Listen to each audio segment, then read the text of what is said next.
आगाज एक ऐसे लम्हे से हुआ जब वो महज 12 साल का था। एक बादशाह के दरबार में एक खौफनाक घोड़ा लाया गया। घोड़ा इतना वहशी था कि किसी में उसके करीब जाने की हिम्मत नहीं थी। बादशाह के तमाम माहिर सवारों ने उस पर काबू पाने की कोशिश की और नाकाम हो गए। और फिर बादशाह का 12 साल का बेटा आगे बढ़ा। उसने गहरी नजर से घोड़े को देखा। ये घोड़ा अपने ही साए से खौफजदा था। लड़के ने फौरन घोड़े का मुंह सूरज की तरफ मोड़ दिया। नरमी से उसकी गर्दन थपथपाई और पलक झपकने में उसकी पीठ पर सवार हो गया। जब घोड़ा पुरसकून हो गया तो सारे दरबार में सन्नाटा छा गया। बादशाह हैरान हो गया और उसने कहा, मेरे बेटे, तुम्हारे लिए ये छोटी सी सल्तनत बहुत कम है। तुम तो पूरी दुनिया फतह कर लोगे। यही लड़का तारीख का सबसे बड़ा फातिह बना, जिसे हम आज सिकंदर आजम के नाम से जानते हैं। पर में दुनिया की सबसे बड़ी ईरानी सल्तनत को रोंद डाला और 32 साल की उम्र तक वो दुनिया का सबसे ताकतवर इंसान बन चुका था। सिकंदर आजम जब सिर्फ 13 साल का था तो उसके वालिद ने उसे दुनिया के अजीम तरीन फलसफी अरस्तू के हवाले कर दिया। अरस्तू ने उसे सिर्फ फलसफा ही नहीं सिखाया बल्कि उसकी सोच को वसी किया। अरस्तू ने 13 से 16 साल की उम्र तक उसको फलसफा, हुक्मरानी, जंगी हिकमत अमली, मंतिक, तिब और साइंस का इल्म दिया। एक दिन अरस्तू ने सिकंदर से कहा, दुनिया सिर्फ एक नक्शा है और तुम वो हाथ हो जो उस पर नक्श बनाएगा। तुम जमीन की लकीरें बदल सकते हो अगर तुम अपनी सोच को हथियार बना लो। ये अल्फाज महज तालीम नहीं, एक चिंगारी थी। सिकंदर की आंखों में चमक आई। वो खड़ा हुआ और आसमान की तरफ देखा। उस लम्हे उसके दिल में यह ख्याल नहीं था कि वो एक शहजादा है, बल्कि ये यकीन था कि वो दुनिया का मालिक बनेगा। अब सिकंदर के दिल में सिर्फ एक तलब थी, फतह। सिर्फ मैसेडोनिया नहीं, एशिया, अफ्रीका और वो जमीनें भी जिनका नाम अब तक कोई नहीं जानता था। उसने फैसला कर लिया था कि वो न सिर्फ तलवार का शहंशाह बनेगा बल्कि ख्यालात, फलसफे और इंसानों के जज्बों पर भी हुकूमत करेगा। 20 साल की उम्र में सिकंदर के बाप फिलिप का कत्ल हो गया। तारीखदानों के मुताबिक यह कत्ल एक जाती दुश्मनी थी, जबकि कुछ लोगों के मुताबिक यह कत्ल सिकंदर की मां ओलंपियस ने करवाया था, क्योंकि फिलिप ने सिकंदर की मां को छोड़कर एक और औरत से शादी कर ली थी और सिकंदर की मां को सिकंदर के अलावा एक नया वारिस पैदा होने का अंदेशा था। जिस रात फिलिप का खून बहा, सिकंदर एक शहजादे से शहंशाह बन गया, मगर तख्त पर बैठना आसान ना था। मैसेडोनिया के दरबार में कई दुश्मन थे और यूनान के शहरों में ये अफवाहें गर्दिश करने लगीं कि एक बच्चा बादशाह बन गया है। ये मौके है सल्तनत की बुनियादें हिलाने का। बाप की मौत के बाद उसने तख्त संभाला। उसके बाप के कत्ल के बाद हर तरफ बगावतें फूट पड़ी थी, लेकिन उस नौजवान बादशाह ने हैरत अंगेज फैसला कुन इक़दामात किए। कुछ लोगों ने सोचा कि ये नौजवान बादशाह कुछ देर ही हुकूमत कर पाएगा, मगर उसने अंदरूनी साजिशें खत्म की, मैसेडोनिया में इस्तेहकाम पैदा किया और यूनान की इन रियासतों को भी झुका दिया जो समझती थी कि फिलिप के बाद मैसेडोनिया टूट जाएगा। थिबिस शहर में बगावत हुई तो सिकंदर ने सख्त कार्रवाई की।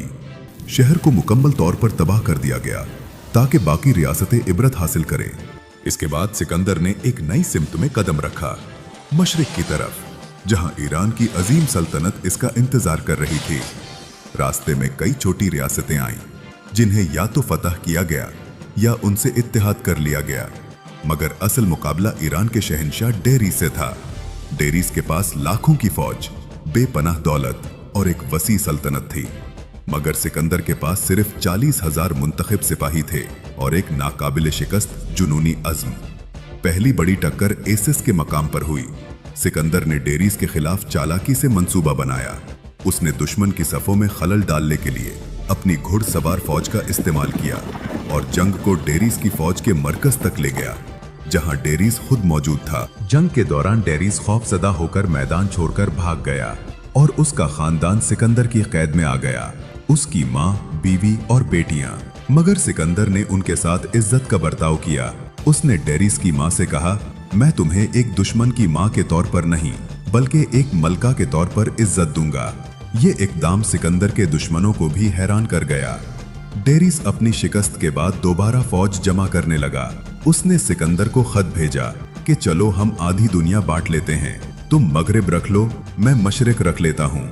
सिकंदर ने इनकार कर दिया और बोला, एक सूरज के नीचे दो बादशाह नहीं हो सकते। अगली बड़ी फैसला कुन जंग गोगा मेला के मकाम पर हुई। उस जंग में भी डेरिस की फौज तादाद में बहुत ज्यादा थी, मगर सिकंदर की हिकमत अमली, नज्म ज़ब्त और सिपाहियों की वफादारी ने एक बार फिर फैसला कुन किरदार अदा किया। डेरिस को दूसरी बार जान बचाकर मैदान जंग से फरार होना पड़ा, मगर इस बार उसके अपने ही सरदारों ने उसे कत्ल कर दिया ताकि फतह के बाद सिकंदर से माफी हासिल कर सकें। जब सिकंदर को डेरिस की लाश मिली तो वो गमज़दा हो गया। उसने डेरिस के कातिलों को सजा दी और उसे शाही एजाज के साथ दफन करवाया और अब वो ईरान की अजीम सल्तनत का हुक्मरान बन गया।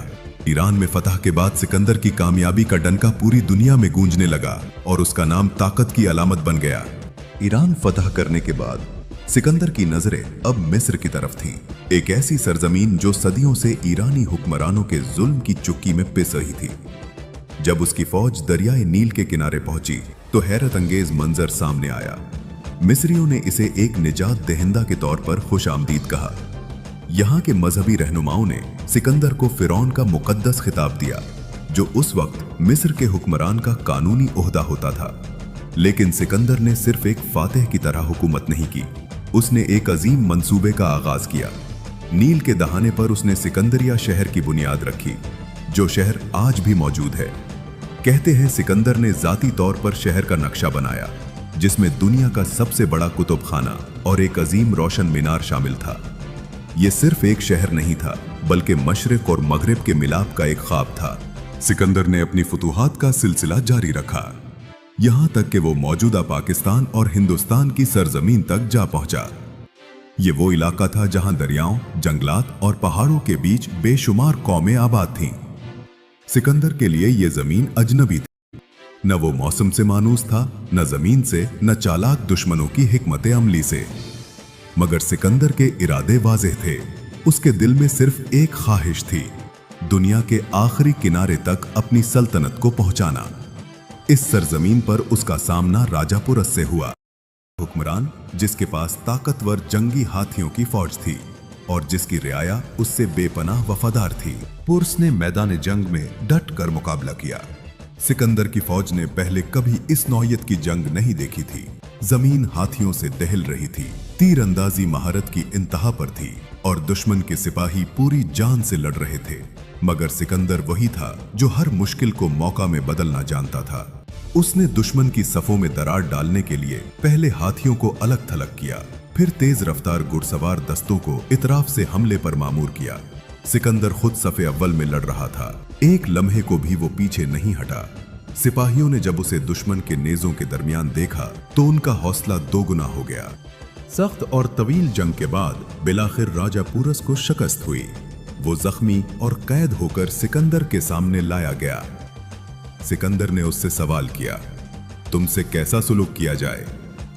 पुरस ने जवाब दिया, एक बादशाह दूसरे बादशाह से जैसा सुलूक करता है। सिकंदर इस जवाब से बहुत मुतासिर हुआ। वो जानता था कि असल फतह सिर्फ दुश्मन को गिराना नहीं, बुलंद ज़र्फी से उसका दिल जीतना भी है। उसने पुरस को न सिर्फ मुआफ किया बल्कि उसकी सल्तनत वापस दे दी और उसे अपना हलीफ बना लिया। ये सिकंदर की अजमत का वो पहलू था जो उसे सिर्फ जंगजू नहीं, अजीम फातेह बनाता था।